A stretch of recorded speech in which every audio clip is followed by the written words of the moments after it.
પ્રત્યક્ષજી એ પણ સવાલ છે, હમણાં જ અંકલેશ્વરથી જે દ્રષ્ટિબેન હતા તેમનો કે તે લેંગ્વેજની અંદર માસ્ટર થઈ ગયા છે, પરંતુ જ્યારે મેથેમેટિક્સ કે જ્યારે ગણતરીના સબ્જેક્ટ આવે છે તેમાં તેમને બીક લાગે છે, ત્યારે શું કરવું જોઈએ, કેવી રીતે તેને પાસ આઉટ કરવું? જનરલી મેથેમેટિક્સ છે, ફિઝિક્સ છે, આવા બધા સબ્જેક્ટ્સની અંદર કે જ્યાં આગળ પ્રેક્ટિકલી કંઈ પણ વસ્તુ કરવાની છે, મોટાભાગના વિદ્યાર્થીઓમાં જોવામાં આવ્યું હોય છે કે એ માત્ર પુસ્તક જોતા હોય છે, બુક્સ જોતા હોય છે, એક્ઝામ્પલ્સ જોતા હોય છે, અને એ વખતે એમને એવું ફીલ થાય છે કે મને આવડે છે,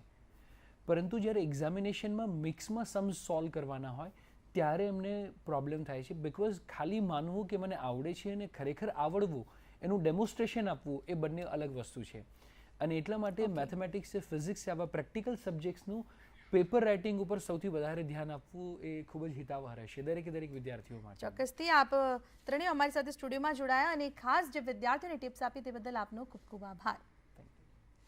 તો આજે हमारी विशेष रजूआत ऑल द बेस्ट.